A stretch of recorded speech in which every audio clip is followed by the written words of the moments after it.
So it's been a little bit since I've done kind of a complete video on layout, so I thought I'd kind of do a progress video and show you where I'm at and what I'm going to work on in the future here. April was the last operation session, and I've got another op session scheduled for the 20th of September, a couple weeks. So need to get do a little bit of work on the layout, and then obviously clean the layout. El Paso is notorious for dust, and so keeping the layout clean requires some dedicated cleaning a couple times a year, which for people in other places of the country with nice basement layouts probably don't have to worry about it nearly as much. But a couple of things that I'm going to work on in the future. This is the kind of the electronics for the peninsula and then staging. And one of the things I've purchased, I'm going to upgrade power. I've got a ditch track power supply that controls. I can put 2 boosters on, so that'll eliminate a couple plugs. One of the things you'll find out, and I didn't account for, but as you start building a layout, especially with the DCC, there's a big appetite for plugs. There's not a lot of draw on anything, it's just a lot of plugs. So one of the other things I've bought, and it's a 12-volt power system, so I'm gonna run some wiring and reduce the number of plugs. That'll power a lot of the stationary decoders for like switch machines, and then I've got some logic rail crossing gates, and then the fast clocks. So next couple days I'll get this hooked up, and it'll eliminate some of this cord clutter that you see there, and then eventually I'll put a panel over this to kind of protect it.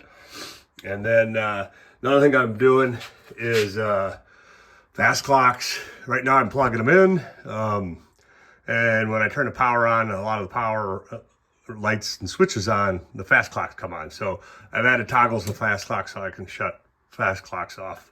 And that's kind of a near-term project that I'll get cranking on. Not super important, but it'll increase the life of the clocks and allow me to turn them off and so forth. So, and then another thing I've done is opened up Midsummit. The backdrop used to have just some cutouts for the track. What you see on the right's the main line, and then on the left is a spur for log transfer for wall logging, and then that track is the line logging railroad I've kind of run, so it gives me an excuse to run GE 44 tonners and 70 tonners. But that that line on the left comes out, will eventually come out here into staging, and then so the mill will be off layout. So this was hit and running. So as you came through out of staging into the wall there, until you came out here, you really couldn't see your train. And I figured I could, because the scene was real short, I just opened it up a bit, and now you could see your train a little sooner. And then I was gonna put a camera in there to watch that hit in staging. The challenge is that with the camera angles, you can only see half of it. So this, I can still put a camera up in there, which I may eventually do, and then you'll be able to see your train. The camera will just cover as it coming through the wall to that point there, and then you just be able to kind of squat down and see your train come out. So kind of open that up. It's more like a shadow box. Unfortunately, there's a outlet behind here, so I kind of had to dogleg that, but once it's scenic, it probably won't matter. And then this is Midsummit, and so this is going to be my next scenery project. I'm completing some other stuff in the other room that I'll show you, but after that's done, I'll get cranked on Midsummit. So that's kind of what we've got going here. You can see the dust, so go through and vacuum. You can see my I've got a cat that has decided it loves to be under the layout and rarely gets on it unless I lock it into the layout room. So I usually leave the door cracked for the cat. And then Central Ferry, been working on the backdrop. When, you know, it's a quick, easy project. Doesn't require a lot of setup. So if I get bored, I can come out here and work on backdrop. But I still need to finish the Central Ferry backdrop. You can see I've got another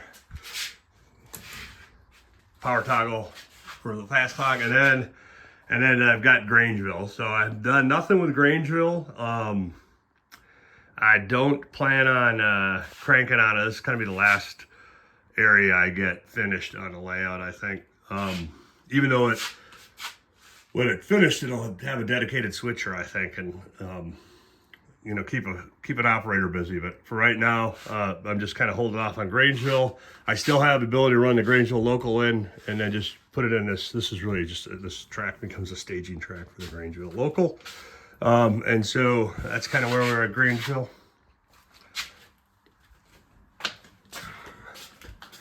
And then as we come in here, only thing I've done in here is for Fenn, I've added some of these showcase miniature switch stands so they look, you know, kind of finish the scene out, make it more prototypical. But you see I need to vacuum. And so that's what we have Fenn. Another thing I did in Fenn is I've got this deep area, and this is, and then it goes into the backdrop before it goes into Grangeville. So I did add a re-railer inside that. So now I've got, if you go in or out, you'll cross the re-railer before you come out of the hidden area. And then currently working by Granite Point, I want to finish this scene out. I've got a couple areas on the layout where I kind of started the scenery, got most of the way through, you know, 80% complete. So I'm trying to finish out and complete this area here. I'll put signal towers in and so forth. So right now I'm currently putting stripes in on the road. I've got the signage ready to go in. And then I think I've got a lot of N-scale vehicles, and obviously this area of Idaho wasn't highly traffic intensive. So what I'm going to add here, I think, is a kind of a construction scene or highway work crew here, putting guardrails in on the bridge. And that will allow me to add flagmen, which will allow me to create kind of a traffic jam, which will allow me to put some more N-scale vehicles on the layout. So that makes sense. And then I've got to add the crossing in here. I've got a design for a crossing pad, and I'll 3D print those. So I was going to crank the 3D printer out. This just used to have a piece of styrene in there as a spacer, and then you know, the wooden, just a wooden crossing. But I wanted to match the other crossing guard or crossing pad at YY Bay, and I've got to already have a set of signal or crossing towers to put up that are lighted and everything. So that that'll go in. It'll be the same as YY Bay, and then it'll also have it'll be logic rail underneath, so it'll be a little animation on layout. So little work here every once in a while, you know, hand laid. Whenever you do hand laid track with soldering, you get some areas that pop up every once in a while. So I use these red pins on the layout to designate areas that need to get some maintenance done. So obviously you solder that down for the op session. I've done numerous videos, a couple videos on this, short ones. This is a multimodal loading facility. This is a non-prototypical industry that I added to Lewiston, just for kind of operational interest and so forth. So finish this out. Last session, we pulled all the traffic, or all the cars out, so it's currently empty, which is kind of rare, but it's just the way the op session worked. And then this is Memorial Bridge. I think it's Highway 12. And so this is a scratch built the bridge, combined a little bit of 3D printing, and a lot of styrene, and this matches the actual bridge. The actual bridge doesn't go over a parking lot and then 3 rails in a multimodal facility, but the bridge itself is close. Looks like the prototype, And so that's one of the projects I kind of finished. And then Lewiston Plastics, that was covered in a video. So finished up Lewiston Plastic, and then I've detailed this end of the layout, with signage and switch machines and telephone poles and so forth. And I've got, you can kind of see the little one there. I just threw it on layout, but I'm doing some 3D printing of some of the turnout controls that they actually use in Lewiston Yard. Not sure if I'll get them in as designed, just because they're pretty fragile. So, but if you 3D print them and you break one, you just swap it out. So the yard, this was from the last session. We had the first shift on the 29th of July. So got some trains ready to depart the yard and some work for the yard crew. One of the things I added in, obviously not prototypical, but put some track numbers in there. Just makes it easier as you operate. I also put track numbers in at the end of the tracks for the operators. Not sure when I'm going to crank on the engine service and facility. That's kind of not a big high priority because it doesn't really affect operations that much. And I've got some other stuff I need to get done. So, and then really nothing new in here. I have worked on Lapwai Canyon, doing some rough scenicking, mainly to keep trains from falling through the layout. We've had a couple, if people derail and then drops to the floor through the layout. So we've been working to close up the layout. This is tunnel 4. And then I've got, still need to close that out there, some places, but really nothing down here. The big thing we did was updated the Helix, so which changes the profile coming into the Helix down at Nutcraig. So was able to just kind of split the old backdrop. But a big thing that's done here is I had my last Helix did not operate reliably. Radius was a little tight, just had roadbed, had super elevation, and I was batting 500 probably, or even less sometimes, getting trains up and down the Helix. Mainly the problem was coming up the Helix. So this was built with octagonal sections. I invent this, found a video on YouTube, and so 8 layer, still 8 levels like the last one.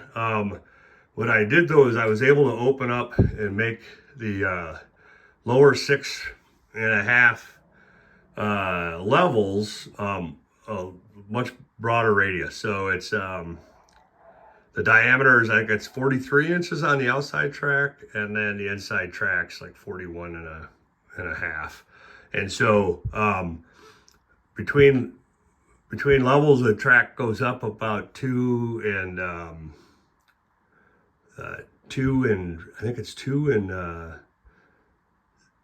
7 or 2 and 9/16. So between on the lower level, and then when you get to this upper level, the radius is tighter because I had to clear the track on the left and clear the track on the right. So so the last 2.5 levels, you can see the transition level there at 6.